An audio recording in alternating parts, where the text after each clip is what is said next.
De retour sur ce podium avec derrière moi, vous le voyez, la Porsche Carrera Cup France qui a pris place sur la grille de départ pour sa toute première course du week-end. Alors avant de descendre, les rejoindre et d'aller prendre la température justement qui est montée bien haut cet après-midi ici sur ce circuit du Paul Ricard. Une nouveauté qui a fait grand bruit, c'était au Mondial de Paris il y a quelques semaines de cela. C'est le lancement de la nouvelle Porsche 911 GT3 Cup. Elle arrivera sur les circuits français dans 2 ans. Vous la découvrez en exclusivité et en images. Regardez.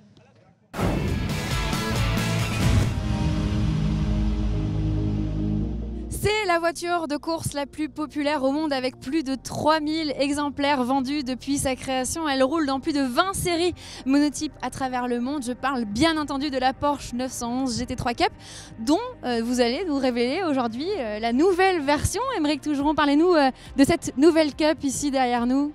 En effet, nouvelle Cup, donc on est sur la génération 991, la 5e génération de Cup. On est sur le phase 2, donc vous voyez ici déjà en termes d'esthétique, on a pas mal d'éléments qui ressemblent à la voiture de série. Évidemment, c'est vraiment une voiture issue d'un véhicule de série. Sur les évolutions par rapport à la génération précédente, on a notamment le bouclier avant. Vous voyez, alors c'est à la fois de l'esthétique pour rappeler un petit peu les phases 2, mais également un peu d'aéro sur la voiture. Alors on est sur une GT où l'aéro n'est pas prédominant, mais joue un rôle quand même assez important. Et puis si on fait un petit peu le tour de la voiture sur l'esthétique notamment, on a également l'arrière qui a pas mal évolué avec le nouveau bouclier arrière, des feux en 3D. Donc vous voyez ici en fait on a des feux en relief avec une signature 4 points LED également quand on est sur les feux stop. Et on a un nouveau bouclier arrière qui a un meilleur aéro également et qui intègre désormais un feu pluie FIA. Donc évidemment, ce qui vous intéresse le plus, c'est ce qui se cache sous le capot, avec notamment un nouveau moteur et une nouvelle boîte de vitesse. Alors en termes de motorisation, on passe désormais sur un moteur 4 litres. On était sur un 3 litres 8 sur la version précédente qui faisait 460 chevaux. Aujourd'hui, on est sur un moteur 4 litres qui fait 485 chevaux. Donc on a un gain de puissance de 25 chevaux et également de couple avec 30 Nm de couple. Et en termes de coût d'utilisation, cette voiture elle a énormément évolué parce que désormais on a une boîte de vitesse qui se révise non plus toutes les 30 heures comme la génération qu'on utilise encore aujourd'hui, mais toutes les 60 heures. Et idem sur le moteur, on est passé de 50 heures à 100 heures d'utilisation.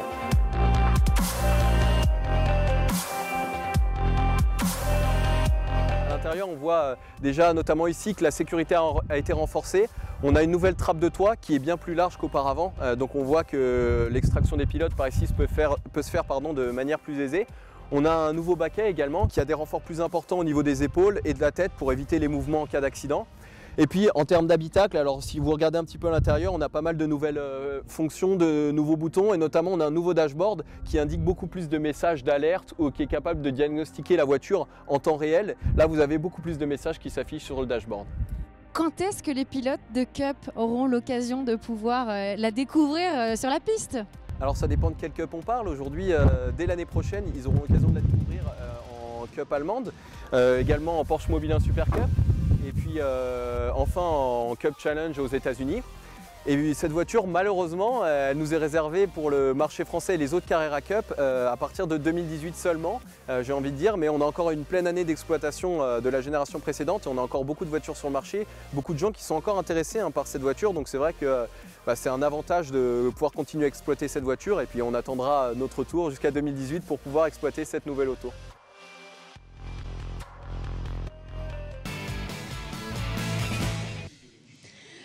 Et on se retrouve sur la grille de départ de cette première course du week-end en ce qui concerne la Porsche Carrera Cup France en compagnie du parrain des juniors de cette Porsche Carrera Cup France, Patrick Pilet.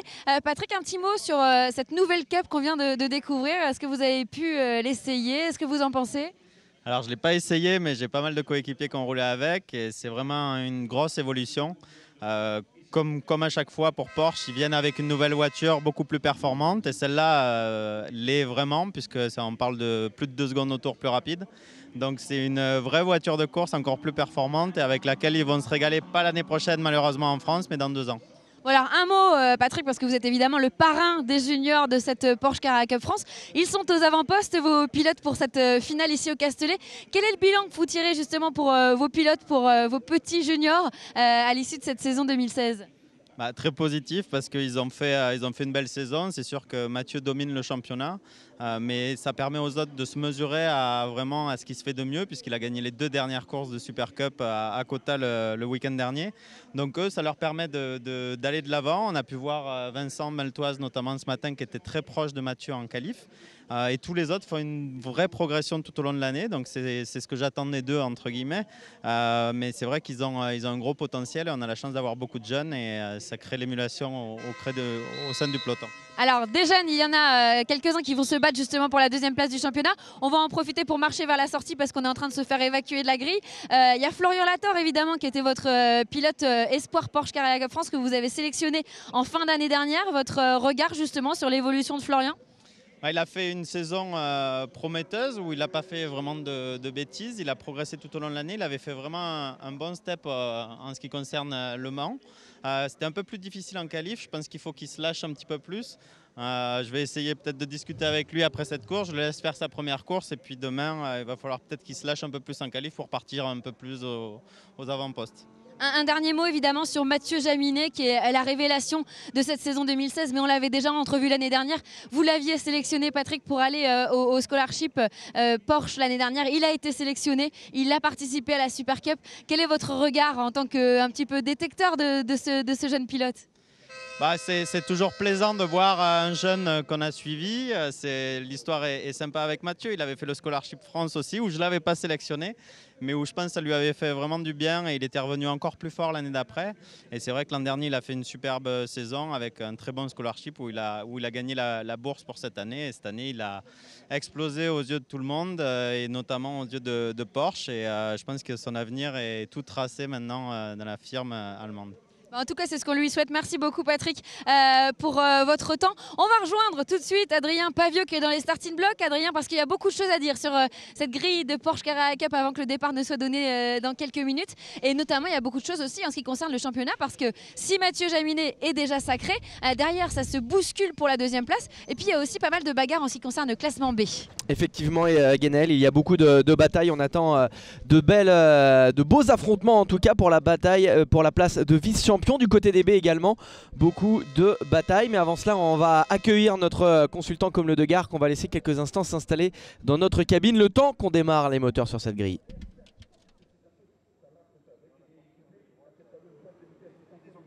À 6 rapports pour une masse totale de 1225 kg.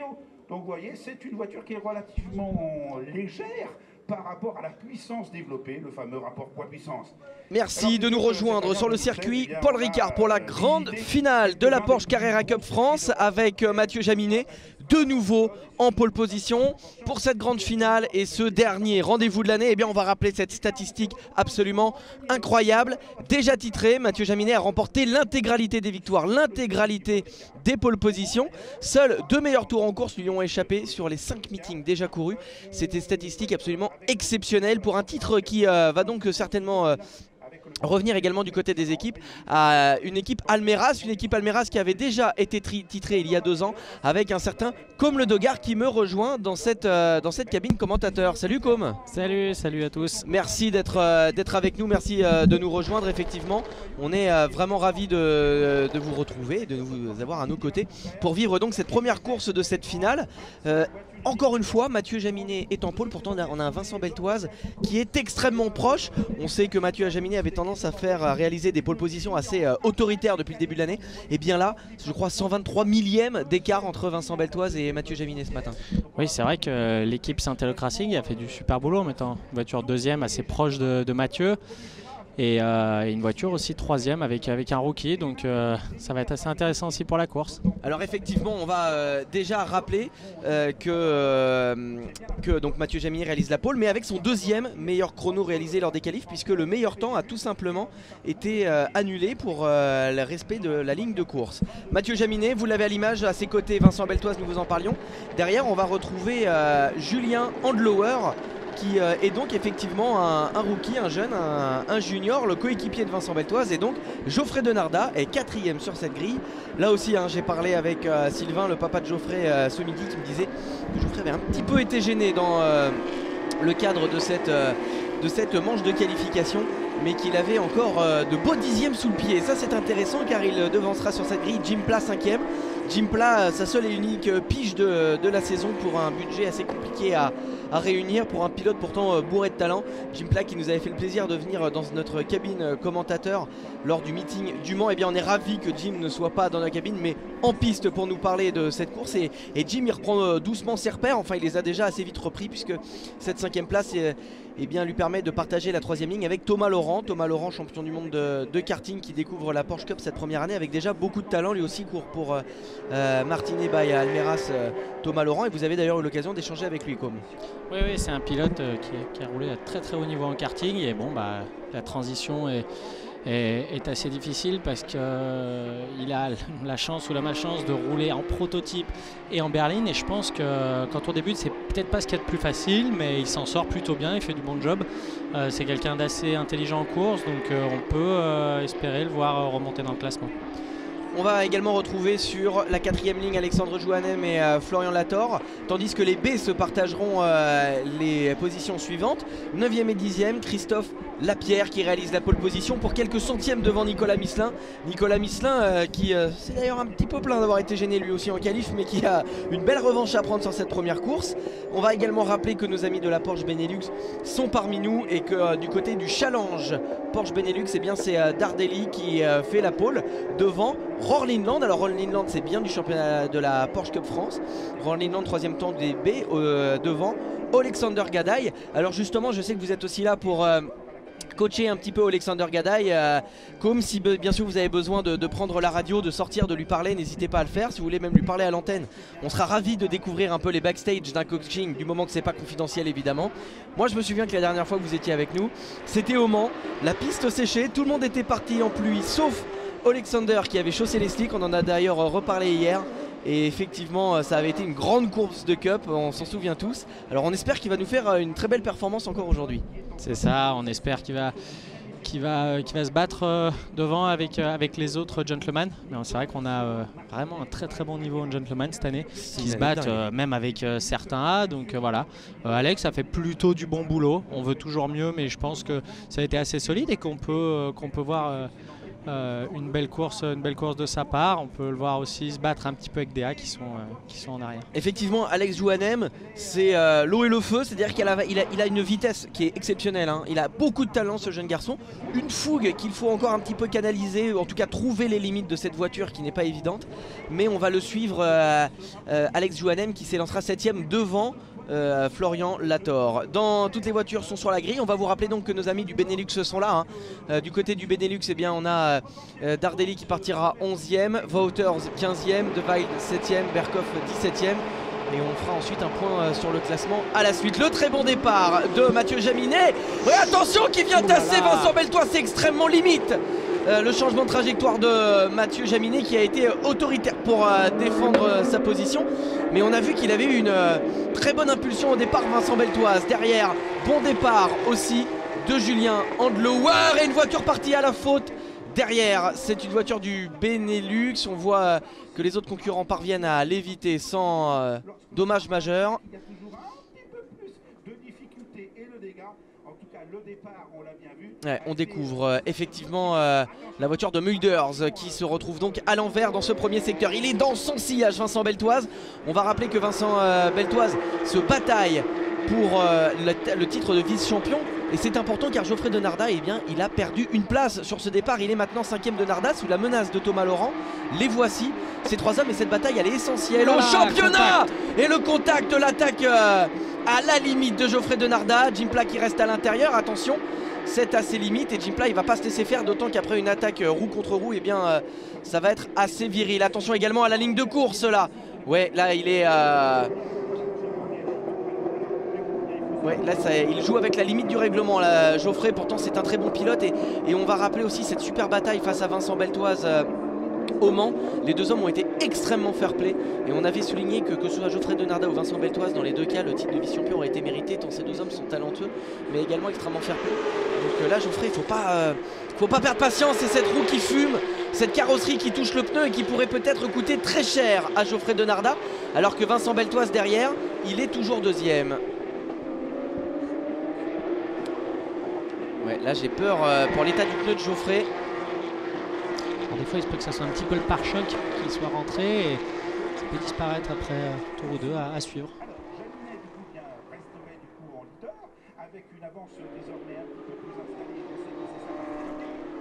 dans Et en attendant devant, eh bien, Mathieu Jaminet a repris quelques dixièmes de marge alors que derrière Julien Dlouher est en train de se montrer également parmi les meilleurs secteurs en piste.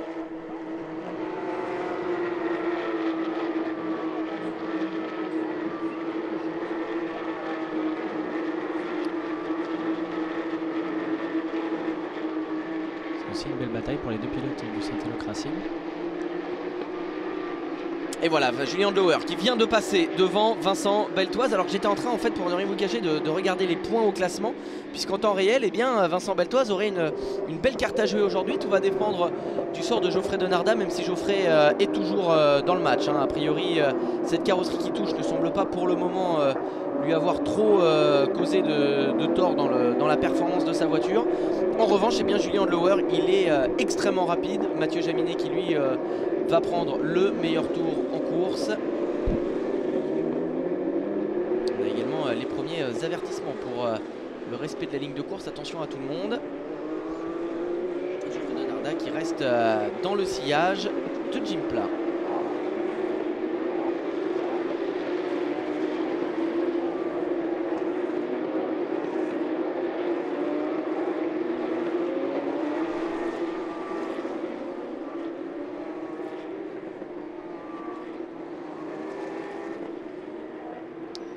On va rappeler également au niveau des points, hein. Alors il est déjà titré Mathieu Jaminet. En revanche derrière, eh bien, 146 points pour Geoffrey Denardat contre 136 pour Florian Lator qui est 3ème. Vincent Beltoise est 4ème, hein. C'est vrai que j'avais presque oublié notre ami Florian Lator du Sébastien Loeb Racing qui est remonté 3ème et qui lui aussi a une belle carte à jouer. On s'est tellement concentré cette année sur ce duel Denardat-Beltoise qu'on en a presque oublié Florian Lator. Pourtant c'est bien lui qui est 3ème du classement général avec 5 points d'avance sur Vincent Beltoise. Il est 7ème pour le moment, Florian Lator. Il a été plutôt régulier cette année et je pense que ça a été... Et c'est vrai qu'on sans côté péjoratif évidemment, il n'a pas fait trop de bruit. Il est là, en fait il a fait ses podiums, il a fait ses top 5 et Florian Lator, eh bien, pour l'instant il pointe à une très belle 3ème place de cette Porsche Carrera Cup France. Et là on voit Jim Pla qui est vraiment en train de protéger sa 4ème position pour le moment. Jim qui fait plutôt du bon boulot pour ne pas avoir roulé de l'année. Il se bat quand même avec celui qui est actuellement 2ème au championnat. Et Sylvain Noël l'a dit, hein, Sylvain Noël il a dit c'est un retour dangereux pour Jim parce qu'il n'a pas grand chose à gagner mais tout à perdre à se montrer finalement peut-être moins vite que des pilotes qu'il battait l'année dernière. Et bien finalement il arrive, le challenge est relevé et Jim Pla il fait un fantastique travail.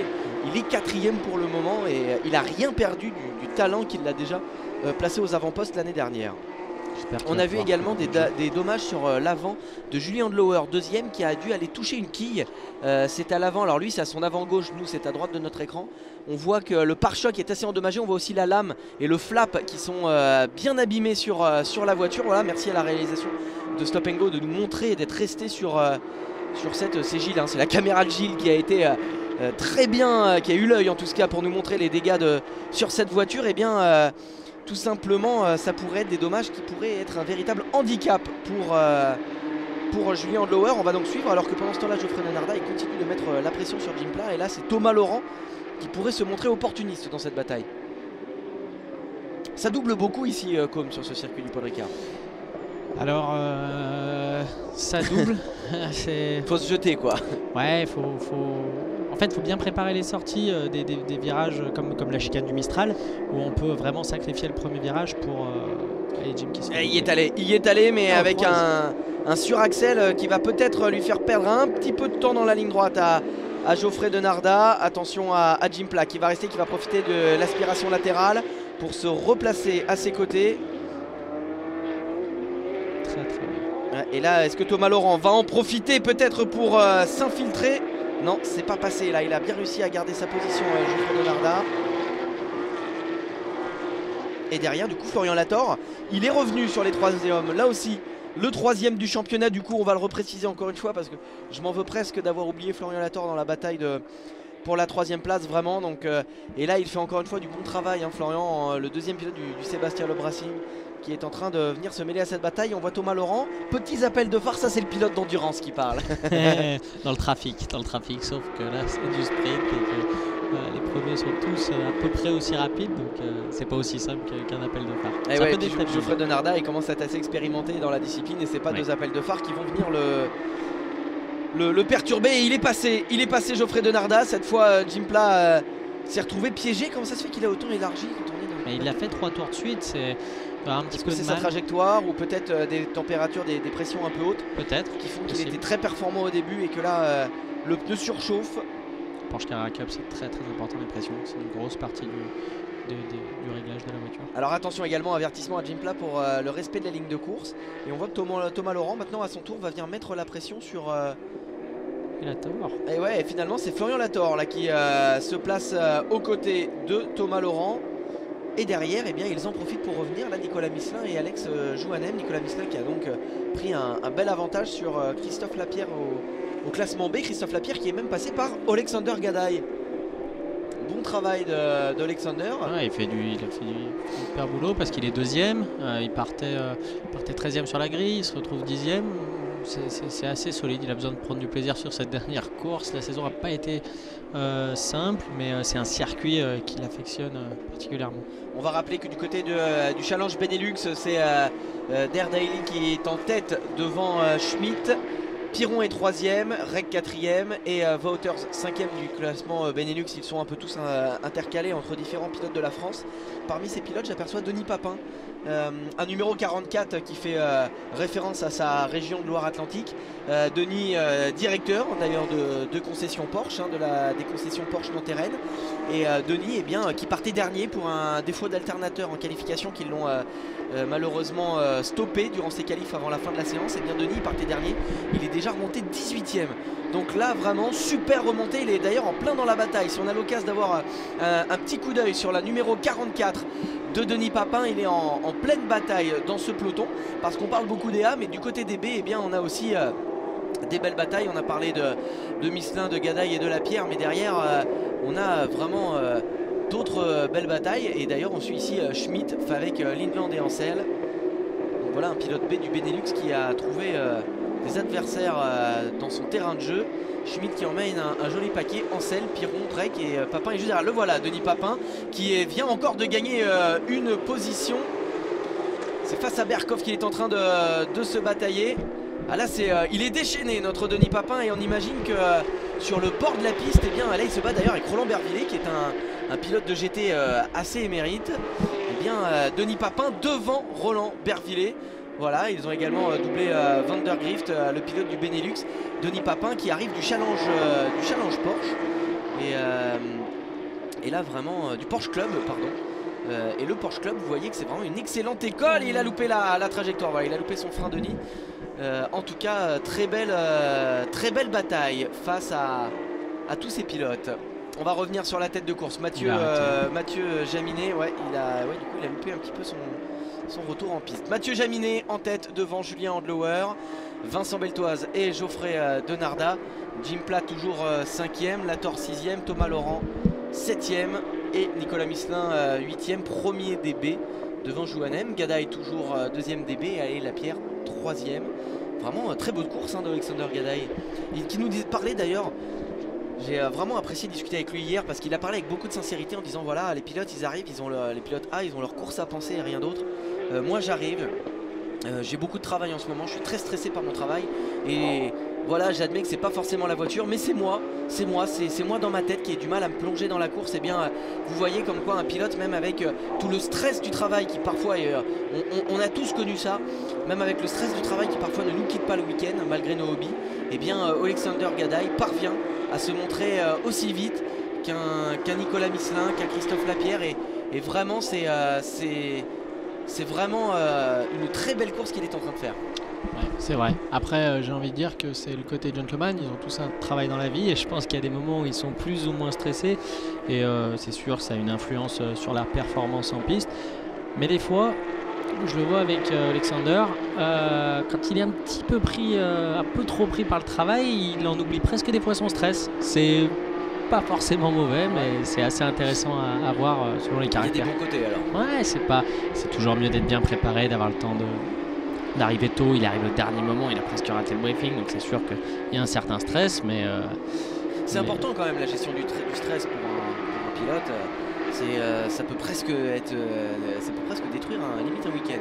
Bien sûr, c'est comment gérer ça avant la course, parce que plus on se rapproche du départ, plus le stress monte, et il faut savoir bien l'utiliser et rester concentré. Il y en a un qui gère particulièrement bien son stress avant les courses et qui là vraiment gère parfaitement son leadership, c'est Nicolas Misselin qui pour l'instant est en train de travailler pour un doublé du team Almeras, puisque Nicolas Misselin est en tête du classement B devant Alexander Gadaï justement. Qui défend. Et ouais, Alexander qui se défend face à Christophe Lapierre. Ouais, le blocage de Christophe Lapierre qui part à la faute. Et ça, c'est pas bon pour le championnat de Christophe. Christophe qui va perdre des précieux points. Et c'est dommage pour Christophe Lapierre. Là, il va perdre des points importants, même si il avait un petit peu d'avance. Je l'ai croisé tout à l'heure, il m'a dit, moi, le point de la pole, il était essentiel. Bloquer les roues arrière, et c'est vrai que ça n'a pas pardonné, c'est un petit peu bosselé à cet endroit-là. Christophe Lapierre au classement des gentlemen, qui avait 19 points d'avance sur Nicolas Misselin. Donc là, attention, car sur ce week-end, alors on va dire même 20 points, puisqu'avec le point de la pole position, Christophe Lapierre comptait 20 points d'avance au début de cette course. Mais attention, car là on parlait de la gestion de la pression, et bien c'est peut-être là justement que Christophe Lapierre faut garder la tête froide. Mais on sait que Christophe, il a une belle expérience dans cette catégorie. Et il n'a pas dit son dernier mot là, le pilote du Sébastien Loeb Racing.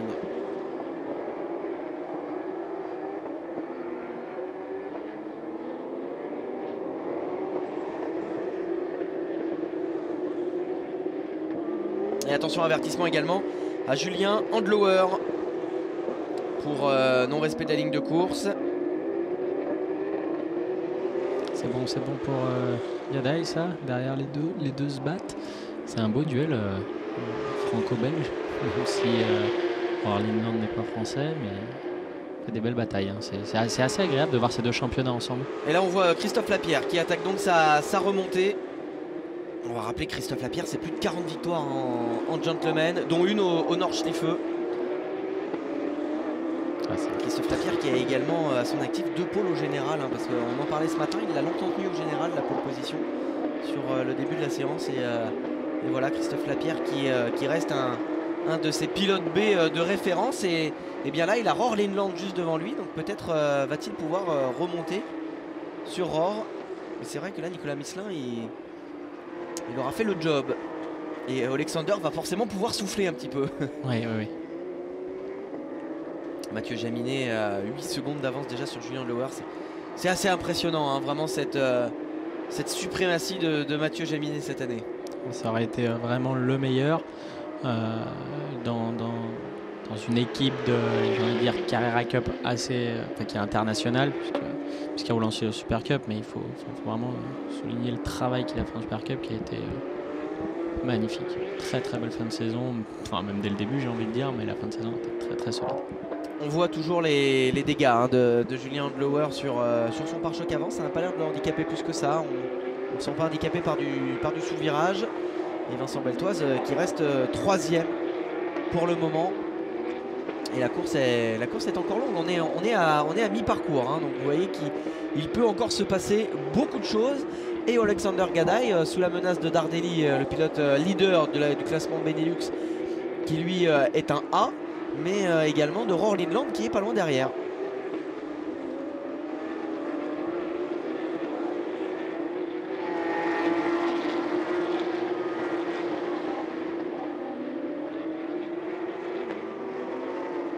Et là on voit cette belle bataille avec Schmidt, Piron, Rekopf, les pilotes du Benelux qui sont venus faire le spectacle, faire le show au Paul Ricard. Et on a perdu derrière Frédéric Ancel, bien reconnaissable avec ses feux bleu, blanc, rouge.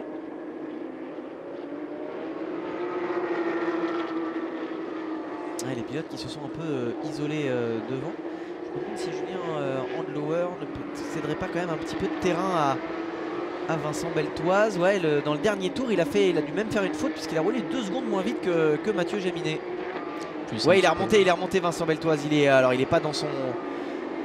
Il n'est pas non plus collé, mais il est plus très loin. Et attention, il est derrière parce que Geoffrey Denardat, je crois qu'il se rapproche aussi. Là, on a des écarts qui sont en train de se réduire entre ces 3 hommes. Il reste encore 13 minutes de course. C'est la stratégie des pressions de pneus qui fait que la voiture fonctionne mieux au début, au milieu, à la fin de course. Et on voit que Vincent et Geoffrey reviennent sur Julien qui commence peut-être aussi un petit peu à se virer, je ne sais pas, avec son avant endommagé. Et ouais, on voit Vincent qui du coup fait des appels de phare à Julien Andlauer. Peut-être justement espère-t-il un échange de position au cas où Julien devait avoir un souci et ralentir. Mais bon, pour l'instant, dans le dernier tour, il a roulé dans le même temps que Mathieu Jaminet, à 2e près. Et cette lame endommagée, là, c'est vrai qu'au fur et à mesure, c'est quoi? C'est au niveau du temps, ça va surchauffer le pneu avant gauche? Oui, c'est ça. Il manque un petit peu d'appui aérodynamique à l'avant gauche. On a un circuit qui tourne à droite, donc c'est vraiment le pneu avant gauche qui travaille et donc ça le fait surchauffer, se dégrader plus vite. Et on va surveiller car là on les voit qui arrivent déjà bientôt dans la ligne des stands. On va pouvoir de nouveau vérifier les écarts.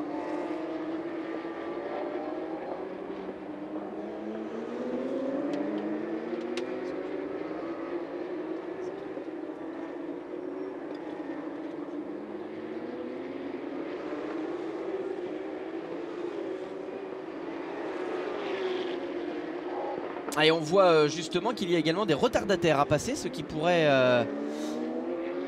effectivement créer un rôle d'arbitre dans ces duels. On a vu que Vincent avait été un petit peu gêné, alors est-ce que Denardat va lui aussi être gêné dans la chicane?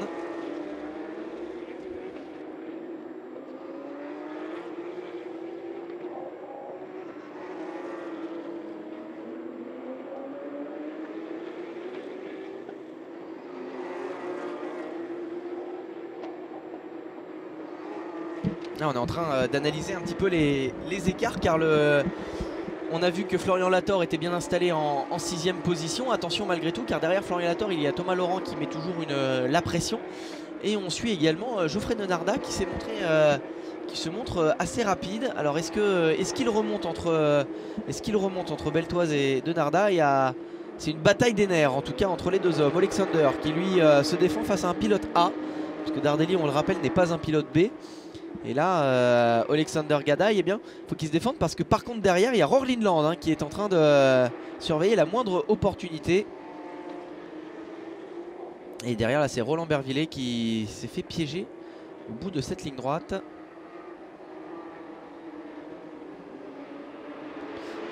Bervillet au volant de la voiture qui a gagné au manche, parce que c'est la voiture qui a utilisé Mathieu Jaminet lors de l'avant-dernière manche de la Porsche Cup. Je crois même que c'est la voiture que j'avais en 2014. C'est pas vrai, donc si. C'est la voiture qui a été championne de France avec Comme le Degard. Alors là, plus aucune excuse. Wow. Et alors là, on a tenté le tout pour le tout du côté de Berghoff. Vous voyez que nos amis du Challenge Benelux, ils sont super chauds. Ouais. Et un Julien Andlauer qui a redressé la barre et qui a repris une demi-seconde d'avance sur Vincent Beltoise. En revanche, c'est bien Vincent Beltoise et voilà, on va voir l'écart. Merci à Mathieu, à DTS Chrono de nous montrer bien cet écart entre Vincent Beltoise et Geoffrey Denardat. Vous voyez que finalement, plus les tours passent, bien plus il gratte des dixièmes Geoffrey Denardat. Alors c'est pas flagrant, mais 2 dixièmes par 2 dixièmes, bien ça pourrait le mettre dans la période d'aspiration. Ouais, et ici c'est important l'aspi. Oui, on a une grande ligne droite, enfin on a plusieurs lignes droites et c'est une voiture qui aspire et qui permet de dépasser au bout des grandes lignes droites. C'est le but un peu de se rapprocher vraiment des autres pour bénéficier de cette vitesse. On voit également que Vincent Beltoise attaque. Je me demande s'il n'y a pas eu un petit blocage. Attention, avertissement à Denis Papin justement pour non-respect de la ligne de course, alors que au dernier passage, Geoffrey Denardat reprend une demi-seconde carrément sur Vincent Beltoise. Et moi je vous dis qu'on pourrait peut-être bien avoir une bataille entre les 2 hommes d'ici la fin de course. Et à noter que Thomas Laurent lui est passé devant Florian Lator, hein. Thomas Laurent est 6e. Et Florian Lator a depuis sa 7e place qui pourrait bien voir Vincent Beltoise lui repasser devant au classement général. Mais il ne va pas falloir oublier Florian Lator dans la bataille finale pour la place sur le podium du championnat. Alors attention, c'est vrai qu'on a beaucoup de batailles en piste. Ici c'est Roar Lindland qui est passé devant Dardelli, alors que Lapierre remonte sur ces 3 hommes. Remonte fort, il est meilleur même ses secteurs. Ouais. Attention, hein, Christophe Lapierre, je vous l'ai dit tout à l'heure, il n'a pas dit son dernier mot dans cette bataille, Christophe Lapierre. Là on voit Alexander Gadaï qui met les phares pour indiquer à Hans Fabry, le retardataire, bien qu'il arrive et qu'il va falloir se pousser. Alexander, il a maintenant Roar Lindland derrière et Christophe Lapierre qui remonte. Donc là, va falloir être solide. Ça va être une belle bataille. Il va falloir qu'il défende parce qu'il est un petit peu moins rapide, j'ai l'impression, Alexander. Mais depuis tout à l'heure, il prend les bonnes décisions au bon moment après avoir avec cette bataille, parce qu'il a eu un petit peu de chance quand il a défendu contre Derdel. Lindland a pu l'attaquer.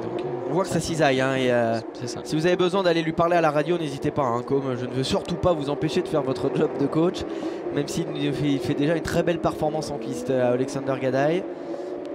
Et c'est vrai que Roar Lindland, qui cette année s'est également engagé en Porsche Super Cup, et bien bénéficie de l'expérience d'un double programme pour justement aller peut-être chercher les derniers dixièmes qui lui manquaient dans les batailles pour la victoire, ou en tout cas le podium au classement B.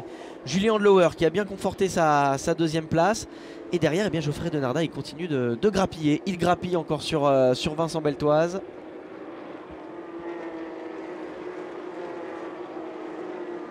Et justement, hein, je continue de surveiller. Il n'y a plus qu'une seconde 4 entre les deux hommes.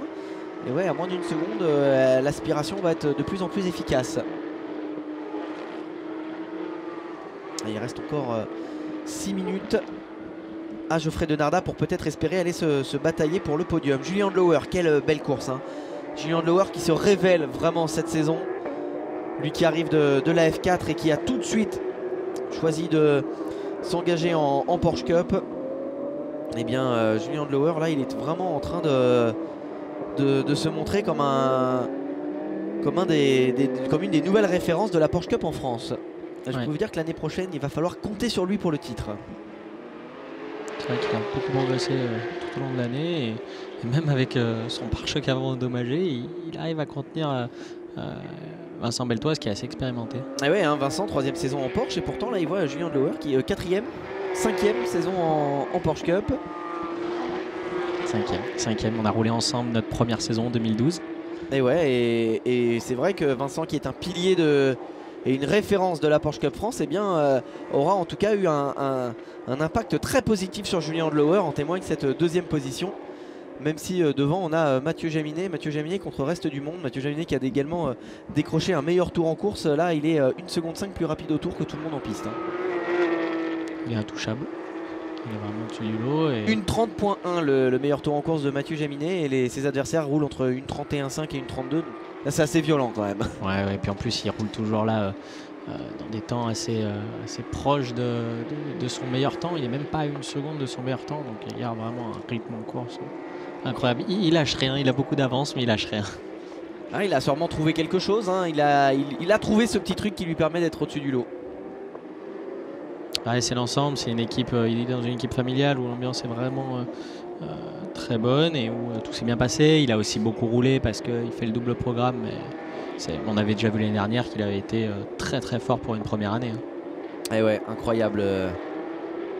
Mathieu Jaminet, déjà effectivement en bataille pour le titre, hein, dans sa première année face à un Maxime Jousse qui lui aura vraiment dû jouer de toute son expérience pour s'offrir le titre à quelques points.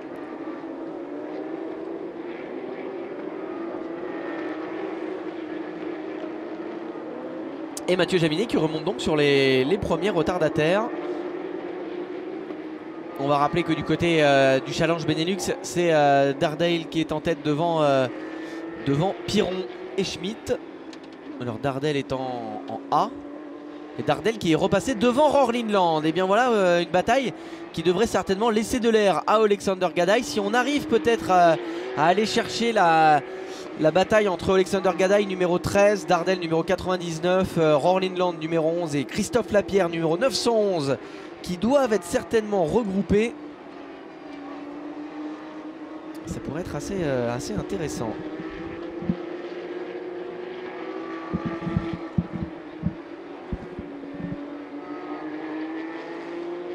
C'est vrai que là on a Groovels à l'image. Groovels il est un petit peu en retrait à la 21e position. Et voilà donc le leader du challenge Benelux c'est Dardale. Il est passé devant Roar Lindland. Alors derrière, oui voilà. Et on a Christophe Lapierre qui remonte sur Roar Lindland juste derrière le leader du challenge Benelux. Et à mon avis ils ont encore 2-3 choses à s'expliquer tous ces garçons en piste. Attention à Dardel qui remonte sur Alexander Gadaï maintenant et qui se sent pousser des ailes sur cette fin de course. Très rapide, oui. Alors même si Dardel devait doubler Alexander, ça ne changerait pas hein, le podium gentleman. Mais en revanche ça pourrait lui faire perdre du temps et laisser Roar Lindland et Christophe Lapierre lui remonter dessus. Donc attention à la jouer très intelligemment. Blocage derrière pour Christophe Lapierre qui est en train de tout donner pour aller chercher Roar Lindland. Et la 3e marche du podium gentleman. À 20 points d'avance, c'est vrai que ça lui laisse une petite marge quand même à Christophe Lapierre. Mais attention, hein, c'est pas gagné. C'est jamais gagné. C'est jamais gagné, ouais, sauf pour Mathieu Jaminet. Bon là oui, je pense qu'il n'y a pas trop de pression ce week-end. Même si et ce record il a envie d'aller le chercher quand même. Hein. Ouais, puis il mérite. Hein. 12 victoires en... Bon, il en aurait hypothétiquement 11 aujourd'hui s'il devait la gagner. Attention, hein, il reste encore 1 minute 30 de course. Donc aujourd'hui il a égalé le record. Pour l'instant il l'a pas... Ah, il va le battre maintenant. Non, il va l'égaler. Je crois que le record était de 11 victoires. Qui était de Kevin Estre. Je crois. Et il lui manque une victoire parce qu'il a roulé à la première course avec une voiture de l'année d'avant. Puisque l'équipe n'avait pas encore reçu la nouvelle voiture. Je sais pas si... Si, avec la 997 phase 2. Ah, il avait fait la première course. Oui, à l'époque, en 2011. Il avait fait la course avec une 997 phase 1 pour dire de marquer des points en attendant de recevoir la nouvelle voiture. Et après il a gagné toutes les courses. Kevin Estre qui avait déjà fait une belle saison. Il y avait Anthony Beltoise aussi qui lui avait déjà réalisé la performance de gagner toutes les courses d'une saison. Mais à l'époque il y avait moins de courses. Donc voilà, on est dans différents contextes. Mais là ce qui est sûr c'est gagner toutes les courses de la saison. Et c'est-à-dire 12 succès. Là ça aura été jamais fait si Mathieu Jaminet devait gagner demain. Mais attention, hein, il y a quand même d'autres pilotes qui seraient peut-être en mesure d'aller pourquoi pas chercher le champion en titre. Puisque le titre est déjà joué hein, pour Mathieu Jaminet. Mais là c'est vrai que 16 secondes 7 d'avance ça met tout le monde d'accord.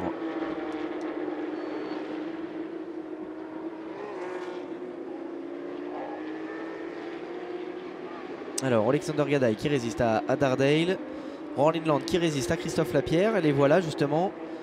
Et Christophe Lapierre, moi je... Oh là là, les dégâts de Christophe Lapierre. Oui, on entend en live, c'est assez intéressant, on entend en live Alexander Gadaï qui discute avec son équipe dans ce dernier tour. On lui dit que c'est le dernier tour et qu'il faut continuer de pousser, voilà, c'est pas parce qu'on se bat, on se bat pas pour le même classement qu'il faut pas donner le meilleur. Et c'est ce qu'il est en train de faire. Ah là, c'est comme dans les plus grandes disciplines du monde. Hein, vous avez la radio en live. La victoire, en tout cas, la 11e consécutive pour Mathieu Jaminet.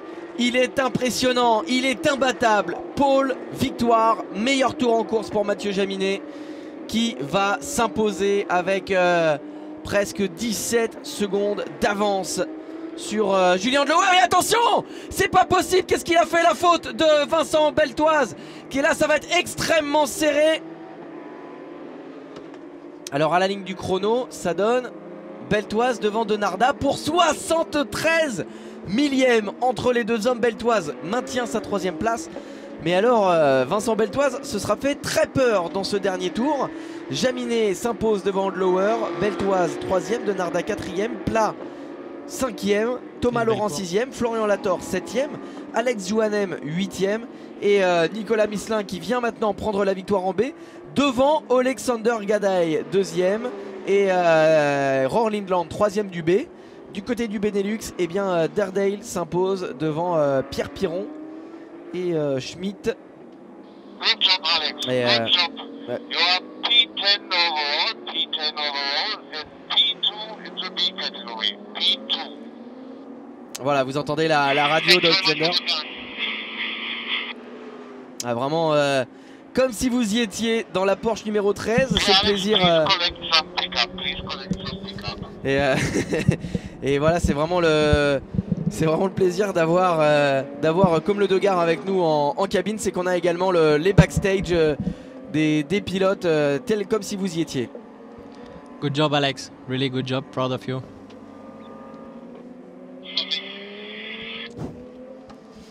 La victoire également, le doublé du team Almeras, Mathieu Jaminet qui s'impose et Nicolas Misselin. Merci en tout cas comme le Dogard d'avoir été avec nous. On va vous libérer, il doit filer rapidement pour aller féliciter justement Alexander Gadaï. On se retrouve demain commun avec plaisir. Et nous on va vivre ensemble le podium de Mathieu Jaminet, donc sa 11e victoire cette année.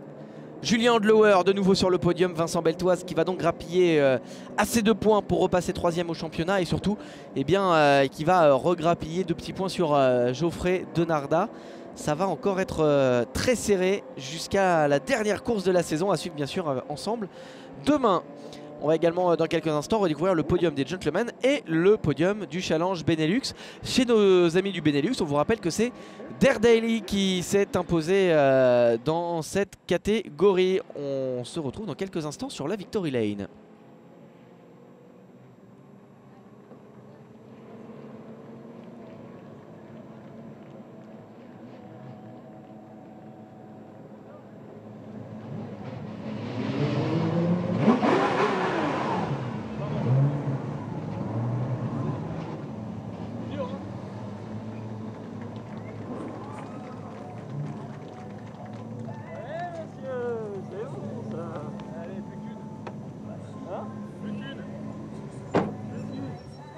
On attend en tout cas le même record chez Almeras. Plus qu'une, effectivement. 11 courses, 11 victoires. C'est impressionnant les statistiques de Mathieu Jaminet. Vous voyez qu'il est assez fatigué. Et justement, on va aller recueillir ses premières impressions au champion de France 2016. Bon Mathieu, alors on aurait envie de vous dire encore une, mais peut-être c'est mieux de dire plus qu'une pour vous, puisque vous êtes toujours en quête de ce record de 12 victoires et vous en êtes à 11 aujourd'hui. Ouais, super, super course encore une fois. Le départ était ok, j'ai réussi à tenir Vincent derrière moi et ensuite voilà, j'ai poussé le plus que je pouvais pour creuser le trou voilà, jusqu'à la fin. Vraiment imposer un gros rythme, mais voilà, effectivement plus qu'une. Déjà le record de Beltoise était égalé, donc c'est déjà au moins ça de fait. Voilà, maintenant on espère que demain on conclut en beauté. Un grand bravo Mathieu, rendez-vous demain évidemment. Bravo Mathieu Jaminet. A priori, contrairement à ce qu'on avait vu ce matin, c'est pas Guinel Longy qui était dans la voiture. Elle l'a finalement rendu au champion de France 2016. Et c'était peut-être pas plus mal parce que la démonstration a encore été impressionnante pour Mathieu Jaminet. Il égale le record de Anthony Beltoise. Anthony Beltoise qui avait décroché 11 victoires en Porsche Cup, c'est le maximum qui ait été fait. 11 victoires consécutives. On avait également le record de Kevin Estre qui devrait lui aussi être battu. Autrement dit, Mathieu Jaminet va devenir le nouveau recordman de la Porsche Cup. Mais pour cela, il faudrait également aller remporter la dernière demain. On suivra ça tous ensemble, car derrière, on a vu un Julien Andlauer vraiment impressionnant. On va écouter le vainqueur du challenge Benelux. Oui, je suis en compagnie de Dylan Derdel. Dylan, great win today as the championship is not done yet, so you're going to have to push tomorrow to try to win the championship. Yes, of course. It's tomorrow we have to finish again on the podium and we have to take goals from behind. So then normally the championship is in. What about your race today? Yeah, it was fun. A little bit fighting with the French Cup, so it's really fun. It was fair racing, so it was cool. Thanks a lot, Dylan. Ouais, effectivement, le vainqueur du Benelux qui nous disait qu'il avait une super voiture, une super course aujourd'hui. Derdel qui nous confiait qu'il avait encore une victoire à aller chercher demain et le championnat devrait normalement être dans sa poche et que les batailles avaient en tout cas été extrêmement fair-play en piste et qu'il s'était vraiment bien amusé face à ses concurrents. Voilà le retour de Derdel, le vainqueur du challenge Benelux.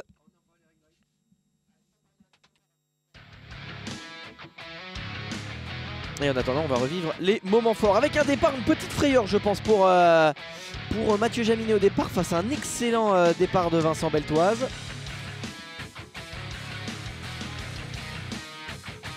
Et derrière, eh bien, c'est Julien Andlauer qui va malgré tout se montrer plus incisif que son coéquipier. On revoit au départ également quelques bousculades, surtout du côté de nos amis du Benelux qui ont pris un peu de temps à trouver leur position. La bataille aura également été extrêmement rude entre Geoffrey Denarda et Jim Pla. Geoffrey Denarda qui aura tout tenté pour passer le pilote de chez Racing Technologies.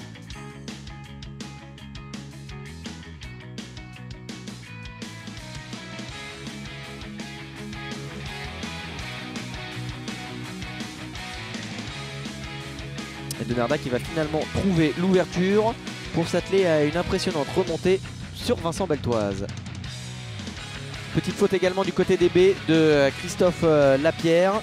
Christophe Lapierre qui va malgré tout remonter 4e de ce classement. Un classement où justement Nicolas Misselin s'impose devant Alexander Gadaï et Roar Lindland.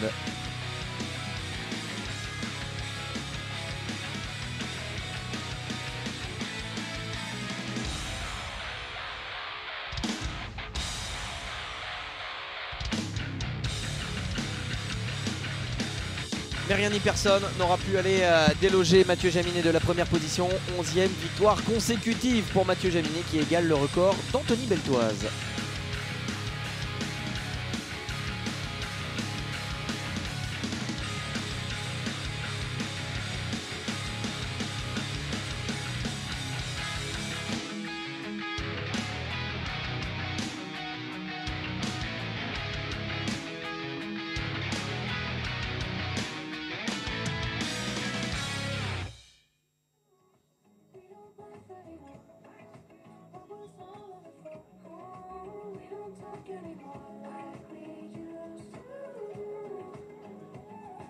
Voilà, vous redécouvrez le classement de cette course.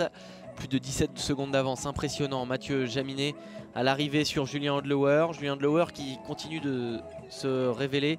Vincent Beltoise 3e, Geoffrey Denarda 4e.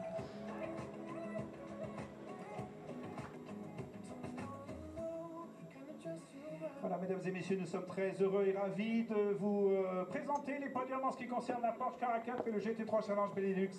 En commençant par le classement Scratch. Et sur la 3e place de notre podium, nous allons accueillir monsieur Vincent Beltoise. Vincent Beltoise sur la 3e marche du podium. Vincent, je vous en prie, allez-y. À vos côtés, on va retrouver un certain Julien Andlauer. Jeune talent là aussi, regardez. Avec une belle bataille. Et enfin, l'homme qui gagne tout, qui sait tout, qui fait tout. On se demande même s'il regarde la route. Voilà le podium avec Vincent Beltoise et 3e. Julien Andlauer 2e. Et le vainqueur Mathieu Jaminet, 11e victoire consécutive. Les pilotes du team Saint-Éloque qui auront malgré tout fait une très belle course pour aller chercher le champion de France en titre. Nous rejoindre. Mais d'ici là, avant de vous donner les trophées, mesdames et messieurs, je vous propose d'enlever vos casquettes et d'écouter l'hymne de celui qui représente la France et que de fort belle manière, mesdames et messieurs, la Marseillaise.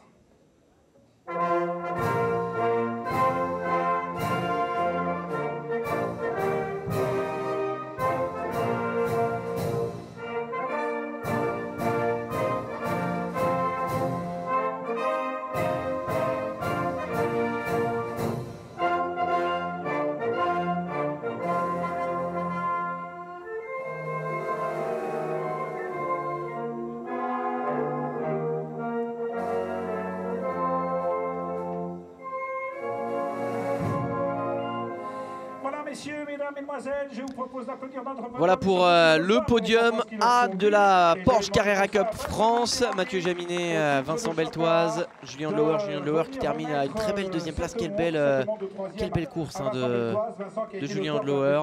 Extraordinaire. Mais il a été rapidement contrecarré par un certain Mathieu Jaminet qui ne voulait pas le laisser passer à la Pilène. Et donc, il avait un espoir. La bataille en tout cas a été extrêmement serrée au départ entre Mathieu Jaminet et Vincent Beltoise. Effectivement, ce trophée de second. Et enfin, et on remet les trophées. La 3e place à Vincent Beltoise, la 2e à Julien Andlauer. Julien Andlauer qui sera vraiment très intéressant à suivre l'année prochaine. Puisqu'il a d'ores et déjà annoncer ses intentions de rester dans cette Porsche Carrera Cup France. Et la 11e victoire donc de Mathieu Jaminet. Qui va là aussi se voir récompensé de ce titre de trophée du team, car une équipe, ça se constitue avec de l'expérience. Et le moins que l'on puisse dire, c'est qu'Almeras en a. Et Philippe Almeras qui reçoit la récompense, et qui est la famille Almeras, qui s'est rassemblée ce week-end avec des belles pièces de collection que la famille de Philippe a fait venir. Jacques Almeras qui nous a présenté aujourd'hui des très belles cups des années qui ont quelques années maintenant. C'est vrai que ce sont des voitures qui ont marqué l'histoire de la discipline et du constructeur. L'équipe Almeras, Philippe Almeras qui va peut-être devoir remonter sur le podium pour recevoir également la récompense du côté du classement B, puisqu'effectivement quoique vous allez voir, on va quand même retrouver un peu de français sur ce podium. Le team Almeras fait un joli doublé avec Nicolas Misselin qui s'impose chez les gentlemen. Ah bah avant on va juste avant avoir a priori le classement de la GT3 Cup Challenge Benelux. Là encore sur cette deuxième marche du podium. Et enfin, vous allez le reconnaître, il a fait le bon choix d'être un peu ailleurs et toujours partout, monsieur Alexandre Jouanem. Et c'est vrai que Jouanem est au classement Benelux. Jouanem qui s'impose au classement Benelux devant Dardel et pour cela, mesdames et messieurs, eh bien, nous allons Piron dans quelques instants la Marseillaise. Et Alex Jouanem qui marque des points également au classement de la GT3 Cup France.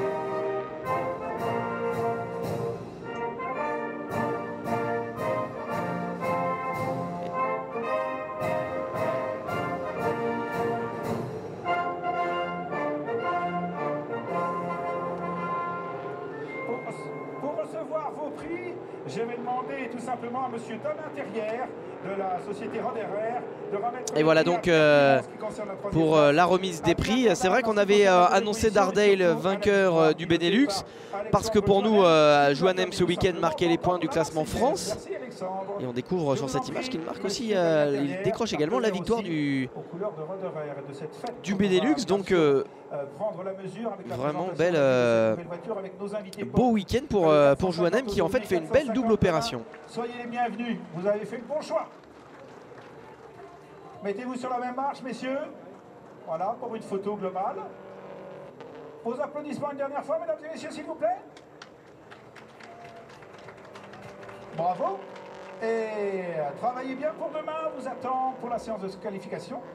Et enfin, le dernier des podiums, c'est le podium Scratch en ce qui concerne la catégorie B. Et là encore, nous allons avoir le bonheur de retrouver et au classement des gentlemen cette fois, nationalité que l'on aime bien, évidemment la France, sans être chauvin. On va retrouver Nicolas Misselin sur la plus haute marche du podium. Attention car Nicolas Misselin il réduit l'écart face à Christophe Lapierre. Troisième place pour Roar Lindland, qui aura poussé pour aller chercher un Alexander Gadaï qui aura bien tenu jusqu'à la deuxième position. C'est bon pour le championnat et des points supplémentaires, il va falloir départager tout cela. Et enfin, l'homme qui a créé la surprise et qui désormais n'est que l'homme. Alors Alexander Gadaï est voilà, sur la deuxième marche. Et Nicolas Misselin. Le principal, c'est qu'il gagne. Et c'est le résultat. Nicolas Misselin qui s'impose dans ce classement gentleman. Pour cela, je vais tout simplement mettre la Marseillaise à votre écoute.